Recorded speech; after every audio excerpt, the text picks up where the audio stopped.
Welcome back. We're here at it again, trying to see what cheap car is the fastest. It's going down alphabetically at this point. That was a Ford, so let's go to F. Kind of makes sense, I guess. Um, I don't know if we're going to find ourselves another Ford under $30,000 because those are the rules. Under $30,000, stock, cheap car showdown. Just did this one. This one's 35, so I think that's going to be it for Ford.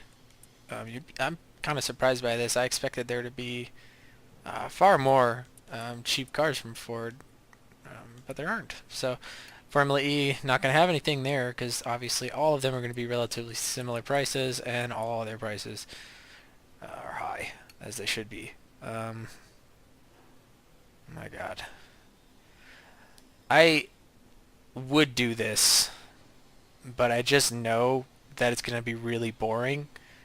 So let's go ahead and pass, um, because while it is awesome and everyone loves a good cargo van, um, cargo vans do not make for entertaining or competitive racing. So I'm just going to go ahead and pass. Honda. Now, I've actually been kind of looking forward to finding Honda on the alphabetical list here because I know for a fact that the Honda Civic is going to be very competitive with the Acura and the Talon. So I'm just looking through right now to see how many Hondas we're going to be doing, and it looks like 3 so far.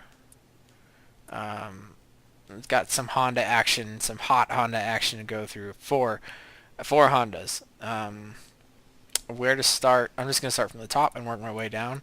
And I might compress these into one video or two video. I'm going to do probably 2 videos of these because that's a lot of Honda-age. So let's go ahead and get into this one, get going, put it in stock form, and get over to Lime Rock and run some lap times.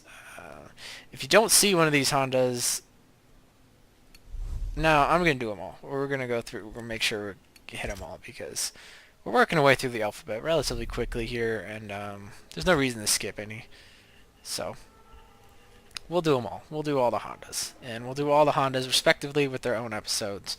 Although I might skip, so it's not just Honda episode, Honda episode, Honda episode, Honda episode.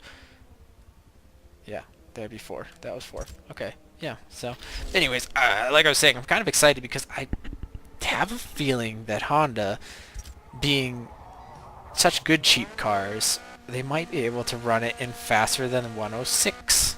So we shall see. That is the time to beat 106.8, I think. I'll have to double check, but it's in the high 6s. So if we can run in the low 6s, or better yet in the 5s, 105s, then we will have put a car back on top of the Eagle Talon. Now they're all front wheel drive except for maybe the very bottom Honda 2000. Ooh. And so that's going to be a little interesting because I'm still trying to figure out front wheel drive cars. They're like all or nothing kind of in the turns and don't hit the gas in the turns, and that's where I'm having issue because I like to hit the gas in the turns. I like to drift. I like to have fun, but there's no point to it in a front wheel drive car. They can't drift, and sorry, but they can't drift, and they just end up losing time. Okay, so I'm trying to use the cones the best I can and the references of where to turn in, where not to turn in, where to come out. The cones are everything in this. Sorry about that. Oh, we got another one. It's my Facebook friends being like, "Hey, home skillet, talk to me," and I'm like, "Hey, I don't want to do that." Way late on the braking in that corner, and on that. Yeah, on that corner. I said it right the first time. Someone's telling me I said that wrong, but I didn't. I'm starting to get that corner down a little bit more. This one's hard. I don't know how the cones expect me to go from like total exiting on the outside to the inside, but that section's weird. I need to turn in a lot sooner there. Make a note. But yeah, it's just such a little planted car, and I knew Honda would be just like so readily available to take down that title. Um, I was pretty excited when we were getting to the H's. It's like, okay, it's time to get serious. Now the next, what I think will be the next major competitor will be Mazda. 106 seat right there. I think that, dang it, and I waited way too long. That may be the fastest lap right there, 106, and I think I can get into the 105s because this corner last time I did a horrible job. So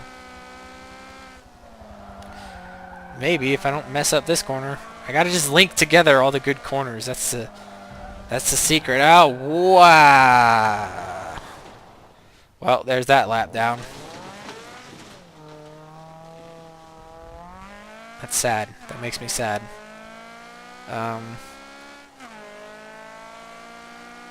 So, like I was saying, though, I think the next brand that will be the taker-downer of the top dogs, including Honda, might be Mazda. And I'm thinking about that Miata because it is a turning machine for sure. Not very fast, though, so that might be a problem for it. It does not have the speed that is required of it. Apart from that, though, I'm not sure if there are any other ones, but it seems to be that the fastest cars under $30,000 are front-wheel drive cars. So I don't know if what that means for the Miata, but it definitely. What the heck? Why is this happening?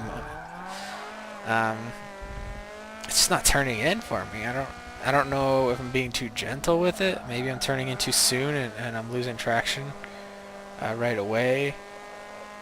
Or maybe I'm being too aggressive with it. But I was expecting this car to be able to turn in a lot harder and maintain those corners a lot better than it's doing. I think it is still the fastest car, but I just expected more from it, I guess. I don't know.